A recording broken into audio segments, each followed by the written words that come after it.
Simple and ಟೇಸ್ಟಿಯಾಗಿ ಬಿಸಿಬೇಳೆ ಬಾತ್ ಮಾಡೋದು ತೋರಿಸ್ಕೊಡ್ತಾ ಇದ್ದೀನಿ. ಅದು ಇನ್ಸ್ಟೆಂಟ್ ಪೌಡರನ್ನು ಹಾಕಿ ಮಾಡ್ತಾ ಇದ್ದೀನಿ. ಬರೀ 10ರಿಂದ 20 ನಿಮಿಷದಲ್ಲೇ ನಾವು ಮಾಡ್ಕೋಬೋದು. ಮೊದಲು ಒಂದು ಬೌಲಲ್ಲಿ 1 ಕಪ್ಪಷ್ಟು ಸೋನಾ ಮಸೂರಿ ರೈಸನ್ನು ಹಾಕ್ತಾ ಇದ್ದೀನಿ. 3/4 ಕಪ್ಪಷ್ಟು ತೊಗರಿಬೇಳೆನ ಹಾಕ್ತಾ ಇದ್ದೀನಿ. ಯಾವ ಕಪ್ ಮೆಜರ್ಮೆಂಟಲ್ಲಿ ತೊಗೊಂಡ್ರೂ ಅಷ್ಟೇ 1 ಕಪ್ ರೈಸ್ಗೆ 3/4 ಕಪ್ಪಷ್ಟು ಬೇಳೆ ಹಾಕ್ಕೊಂಡ್ರೆ ಕರೆಕ್ಟಾಗಿರುತ್ತೆ. ಒಂದು 3 ಸಲ ತೊಳೆದು 20 ನಿಮಿಷ ನೆನೆಸಿಟ್ಕೊಂಡು ನಂತರ ಕುಕ್ಕರಲ್ಲಿ ನಾವು ರೈಸ್ ತೊಗೊಂಡಿದ್ವಲ್ಲ ಅದೇ ಕಪ್ಪಲ್ಲೇ 7 ಕಪ್ಪಷ್ಟು ನೀರನ್ನು ಹಾಕ್ಕೋಬೇಕು.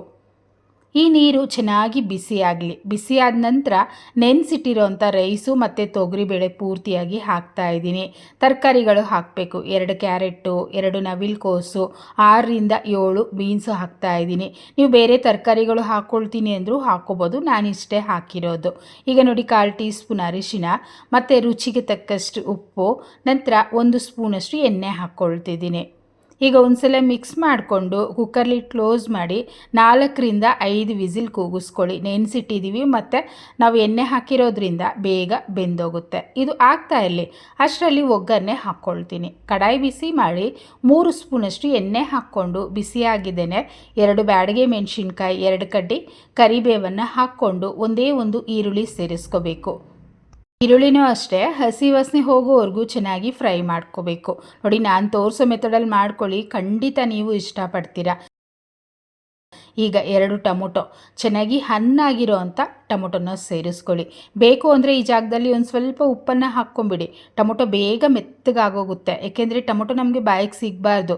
ಆ ರೀತಿ ಮೆತ್ತಗೆ ನಾವು ಬೇಯಿಸ್ಕೋಬೇಕು. ನೋಡಿದ್ರಲ್ಲ, ಈ ಥರ ಆಗಬೇಕು. ಈಗ ನಾನು ಖಾರಕ್ಕೆ ಅರ್ಧ ಟೀ ಸ್ಪೂನಷ್ಟು ಬೇಳೆ ಸಾರಿನ ಪುಡಿ ಹಾಕ್ತಾಯಿದ್ದೀನಿ, ಅಂದರೆ ಸಾಂಬಾರು ಪುಡಿ.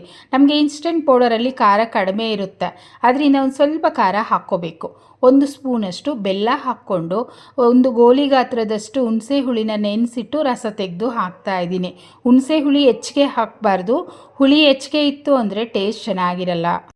ನಂತರ 2 ಪ್ಯಾಕೆಟಷ್ಟು ಬಿಸಿಬೇಳೆ ಬಾತ್ ಪೌಡರನ್ನು ಹಾಕ್ತಾ ಇದ್ದೀನಿ. MTR ಅಂತಲೇ ಅಲ್ಲ, ಯಾವ ಬ್ರ್ಯಾಂಡಲ್ಲಿ ಆದರೂ ನೀವು ಹಾಕ್ಕೋಬೋದು, ಆದರೆ 2 ಪ್ಯಾಕೆಟಷ್ಟು ಸೇರಿಸ್ಕೊಳ್ಳಿ. ಈಗ ಚೆನ್ನಾಗಿ ಮಿಕ್ಸ್ ಮಾಡ್ಕೊಳ್ಳೋಣ. ತುಂಬ ಗಟ್ಟಿ ಇದೆ ಅನ್ನಿಸ್ತಿದೆ ಅಲ್ವಾ? ಅಂದರೆ ಬಿಸಿಬೇಳೆ ಬಾತ್ ಅಂದರೆ ಒಂದು ಸ್ವಲ್ಪ ತೆಳುವಾಗಿದ್ರೇ ಚೆನ್ನಾಗಿರುತ್ತೆ. ಅದರಿಂದ 1 ಗ್ಲಾಸಷ್ಟು ಅಂದರೆ 300 ml ಅಷ್ಟು ನೀರನ್ನು ಸೇರಿಸ್ಕೊಳ್ತಾ ಇದ್ದೀನಿ. ನೋಡಿ, ಇಷ್ಟು ನೀರು ಹಾಕ್ಕೊಂಡು ಚೆನ್ನಾಗಿ ಮಿಕ್ಸ್ ಮಾಡಿಕೊಂಡು ಒಂದು 2ರಿಂದ 3 ನಿಮಿಷನಾದರೂ ನಾವು ಈ ನೀರನ್ನು ಕುದಿಸ್ಕೋಬೇಕು. ಇದು ಕುದೀತಾ ಇರಲಿ, ಕುಕ್ಕರ್ ಓಪನ್ ಮಾಡಿ ನೋಡೋಣ. ನೋಡಿ, ಕುಕ್ಕರ್ ಓಪನ್ ಮಾಡ್ತಿದ್ದೀನಿ. ರೈಸ್ ಅಂತೂ ಚೆನ್ನಾಗಿ ಸಾಫ್ಟಾಗಿ ಬೆಂದೋಗಿದೆ, ತರಕಾರಿಗಳು ಬೆಂದೋಗಿದೆ ಅಲ್ವಾ? ನೀವು ಬೇಯಿಸೋವಾಗ ಏನಾದರೂ ಬಿಡಿ ಬಿಡಿ ಇತ್ತು ಅಂದರೆ ಸ್ಪೂನಲ್ಲಿ ಒಂದು ಸ್ವಲ್ಪ ಮ್ಯಾಶ್ ಮಾಡ್ಕೊಂಬಿಡಿ.